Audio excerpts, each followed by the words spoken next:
ધંધુકામાં ભરવાડ યુવકની નિર્મમ હત્યાના મામલે હવે વહીવટી તંત્રની હથોડો વીંઝવાની કાર્યવાહી શરૂ થઈ ગઈ છે। હત્યાના આરોપીએ ઊભા કરેલા ગેરકાયદે સામ્રાજ્ય પર હવે દાદાનું બુલડોઝર ફરી વળ્યું છે।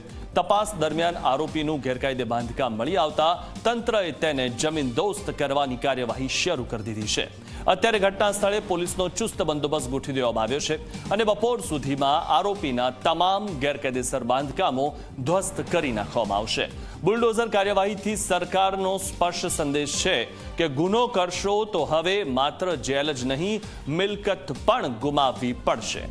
તો આજે આરોપી છે જેનું સરઘસ પણ કાઢવામાં આવ્યું હતું અને તેને હાથ જોડીને માફી પણ માંગી હતી અને સૌથી મહત્વની વાત એ છે કે તે ચાલવાને લાયક પણ નથી રહ્યો, એટલે કે તેની બરાબરની સર્વિસ કરવામાં આવી છે અને આજે આરોપી છે તેનું જે બાંધકામ છે તે ગેરકાયદેસર હતું, તેના પર દાદાનું બુલડોઝર ફરી વળ્યું છે। આ વિશે વધુ માહિતી મેળવીએ અમારા સંવાદદાતા સપના પાસેથી। સપના, સૌથી મહત્વની વાત છે ને ગુજરાતમાં એક સ્પષ્ટ સંદેશ છે કે ગેરકાયદેસર બાંધકામો હશે તો તે તોડી પાડવામાં આવશે।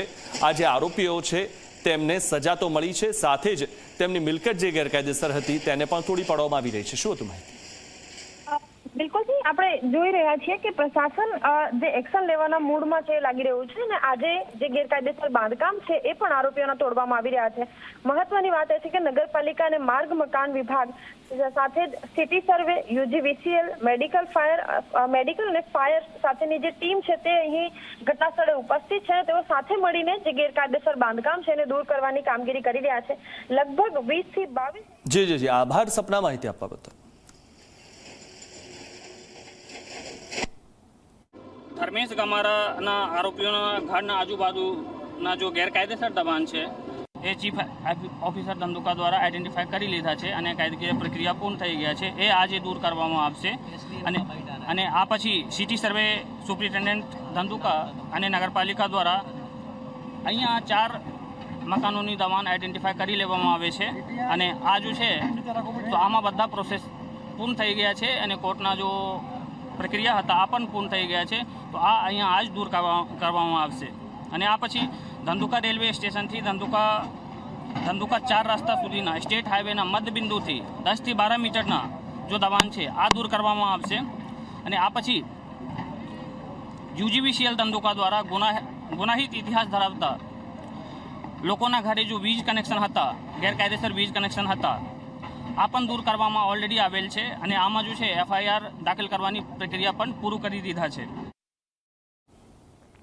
તો આપ જે આ દ્રશ્યો જોઈ રહ્યા છો, આ દ્રશ્યો એ મિલકતના છે કે જે ગેરકાયદેસર મિલકત હતી અને આ જે આરોપીઓ છે જે પણ આપ ટીવી સ્ક્રીન પર જોઈ રહ્યા છો કે જેમણે નાની સરખી વાતમાં હત્યા કરી દીધી અને વાહન ઓવરટેક કરવા જેવી નાની વાતમાં તેમણે હત્યા કરી હતી, ત્યારે હવે આ જે આરોપીઓ છે તે આરોપીઓનું સરઘસ તો કાઢવામાં આવ્યું, સાથે જ તેમની ગેરકાયદેસર જે મિલકત છે તેના પર દાદાનું બુલડોઝર ફરી વળ્યું છે। એટલે કે હવે સ્પષ્ટ સંદેશ છે એ તમામ આરોપીઓને, એ ગુંડા તત્વોને કે જો તમે દાદાગીરી કરશો તો તમને આ બધું જ ભોગવવાનું આવશે। તમારી મિલકત ગેરકાયદેસર હશે તો તેને તોડી પાડવામાં આવશે અને તે તમામ ગેરકાયદેસર મિલકતો પર દાદાનું બુલડોઝર ફરી વળશે।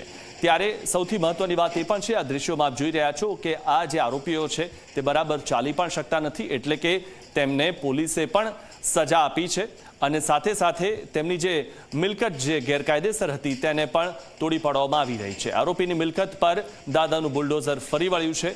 ત્યારે ગુજરાતમાં શાંતિ જાળવી રાખવી જોઈએ, કારણ કે શાંતિ ડહોળવાનો જે પણ કોઈ પ્રયાસ કરશે, જે કોઈ દાદાગીરી કરશે, જે કોઈ કાયદામાં ન રહીને અને કાયદા બહાર જઈને કોઈ પણ કામ કરશે, ત્યારે કાયદાકીય રીતે તેની જો મિલકત ગેરકાયદેસર હશે તો તેને તોડી પાડવામાં આવશે। આ દ્રશ્યો જે આપ જોઈ રહ્યા છો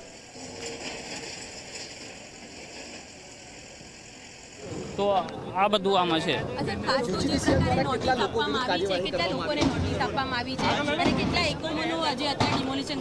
એ એક્ઝેક્ટ માહિતી અત્યારે યુજીવીસીએલ દ્વારા કેટલા લોકોના નોટિસ આપવામાં આવે છે એ મારા પાસે નથી, બટ યુજીવીસીએલના ટીમમાં ટોટલ 9 લોકો છે જો 2 દિવસથી આ ચકાસણી કરે છે કે કોણ સા વિસ્તારમાં કેટલા જો વીજ કનેક્શન છે આ ઇલીગલ છે અને આ બધા ઉપર એફઆઈઆર દાખલ કરવામાં આવશે। કેટલા વિરુદ્ધ કાર્યવાહી થશે યુજીવીસીએલ ની? કેટલા લોકો જે તે એ હું इसको मैं गेस करके अभी आपको नहीं बता सकता कि कितने लोगों के ऊपर करने में आएगा। સાહેબ આપણે જે મુખ્ય આરોપી છે, બે મુખ્ય આરોપી છે, તેમના ઘરનું ડિમોલિશન આજે હાથ ધરવામાં આવશે કે નહીં? એમના ઘરના આજુબાજુ જો ગેરકાયદેસર દબાણ છે એ હટાવવામાં આવશે। સાહેબ જે કિશન ભરવાડ હત્યા કેસમાં જે આરોપી હતા તેમના ઘરના પણ વીજ જોડાણ કપાયા છે, તે અંગે શું છે સમગ્ર હકીકત?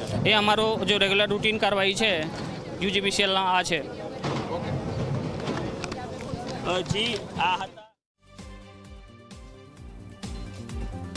તો આજે તમામ જે ગેરકાયદેસર મિલકતો આપ જોઈ રહ્યા છો, આ જે ગુંડા તત્વો છે, જે અસામાજિક તત્વો છે કે જેમણે એક યુવાનની નિર્મમ હત્યા કરી નાખી, તો તેના જે મિલકત છે તેને તોડી પાડવામાં આવી રહી છે અને તેની આજુબાજુ જે પણ ગેરકાયદેસર મિલકતો હશે તેને પણ તોડી પાડવામાં આવશે। ત્યારે આ આરોપીઓની સાથે સાથે બીજા જે લોકો છે કે જેમની પણ ગેરકાયદેસર મિલકતો અહીંયા આજુબાજુમાં આવેલી છે તે મિલકતોને પણ તોડી પાડવામાં આવશે।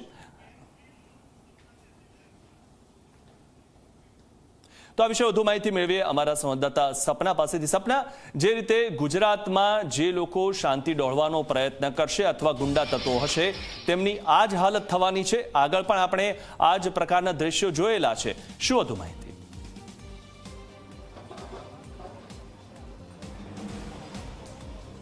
બિલકુલ, તો મિથુન સૌથી પહેલાં હું તમને દ્રશ્યો જ બતાવું। આપ જુઓ કે યુજીવીસીએલ સાથે જે સ્થાનિક જે નગરપાલિકાના અધિકારીઓ હોય કે તમામ જે પોલીસના કર્મચારીઓ છે તેમની સાથે અહીં રાખીને ડિમોલિશનની જે કામગીરી છે અત્યારે કરવામાં આવી રહી છે અને સાથે જ ખાસ તો પોલીસનો કાફલો અહીં જોવા મળી રહ્યો છે કે જેથી કોઈ પણ જે ચમરબંધી હોય એમને છોડી દેવાની સ્થિતિમાં અહીં પ્રશાસન નથી, એ મૂડમાં નથી, એ પ્રકારના દ્રશ્યો હાલ અહીં જોવા મળી રહ્યા છે। સાથે જ જે અધિકારીઓ છે તેઓ પણ ઉપસ્થિત છે। એક ચોખ્ખો સંદેશ આપવામાં આવી રહ્યો છે કે જે પણ આરોપીઓ છે તેમને છોડવામાં નહીં આવે। ગઈકાલે આપણે તેમનું રિહર્સલ તો જોયું જ, પરંતુ હવે તેમની સાથે સાથે જે ગેરકાયદેસર બાંધકામ છે એ પણ અહીં દૂર કરવાની કામગીરી જે છે એ કરવામાં આવી રહી છે। અને વિશેષ આપ જોઈ શકો છો કે જે પોલીસનો કાફલો હોય કે જુદી જુદી જે ટીમો હોય તેમની મદદ લઈને અહીં જે બાંધકામ છે એ દૂર કરવામાં આવી રહી છે। આખું એક લિસ્ટ તૈયાર કરવામાં આવ્યું હતું અને એ લિસ્ટ તૈયાર કર્યા બાદ જે કામગીરી છે કરવામાં આવી રહી છે। વિશેષ પોલીસનું પણ નિવેદન આપણે સાંભળીએ।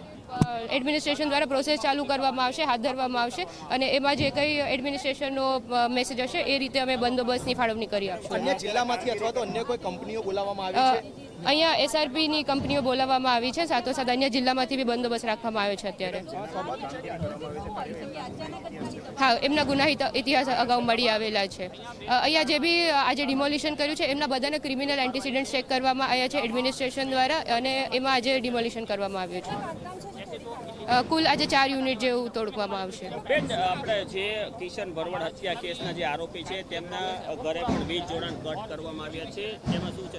એ યુજીવીસીએલ દ્વારા એ પ્રક્રિયા કરવામાં આવી છે અને ત્યાં કોઈક એમને જો જણાવતું હોય તો એ પોલીસમાં એફઆઈઆર નોંધાઈ શકે છે। અને તેમના ઘરનું કોઈ અહીંયા અત્યારે ટોટલ 400 પોલીસની ટીમ કાર્યરત છે। ટોટલ 3 ડીવાયએસપી છે, 11 પીઆઈ છે, 18 પીએસઆઈ છે, સાથોસાથ 400 માણસો છે। 2 લેયરમાં અમે બંદોબસ્ત રાખ્યો છે, એક તકેદારી બંદોબસ્ત અને બીજો અમે જે રાખ્યો છે ડિમોલિશન સ્પેસિફિક બંદોબસ્ત, જેમાં વેરિયસ ટીમ્સ બનાવવામાં આવી છે। સાથોસાથ ફાયર અને એમ્બ્યુલન્સની ટીમ પણ અહીંયા હાજર છે। બિલકુલ, તો મિથુન હાલ દ્રશ્યો આપ જોઈ રહ્યા છો કે જે પોલીસના લગભગ 400 જેટલા જે સ્ટાફ છે તે અહીં તૈનાત છે। સાથે જ નગરપાલિકા હોય કે પછી યુજીવીસીએલની ટીમ હોય, તમામ ટીમોના સહકારથી આજે ડિમોલિશન છે એની કામગીરી કરવામાં આવી રહી છે। મહત્વની વાત એ છે કે ઘણા બધા બાંધકામ કે જેનું આખું લિસ્ટ તૈયાર કરવામાં આવ્યું હતું એ લિસ્ટ આધારિત હવે જે ડિમોલિશનની કામગીરી છે એ કરવામાં આવી રહી છે। એક તરફ જે કાયદાકીય જે સજાનો પ્રાવધાન છે એ તો પગલાં લેવામાં આવી જ રહ્યા છે, પરંતુ સાથે સાથે ગેરકાયદેસર બાંધકામ છે એને પણ તોડી પાડવાની કામગીરી છે એ અત્યારે અહીં જે ટીમ છે, જે પ્રશાસન છે એ કરી રહ્યું છે। એક સ્પષ્ટ સંદેશ આપવાનો જે પ્રયત્ન છે એ પ્રયત્ન અહીં જોવા મળી રહ્યો છે કે કોઈ પણ લોકો કે જેઓ શાંતિ દોહડવાનો જો પ્રયત્ન કરતા હશે તો તેમને છોડવામાં નહીં આવે। જી મિથુન।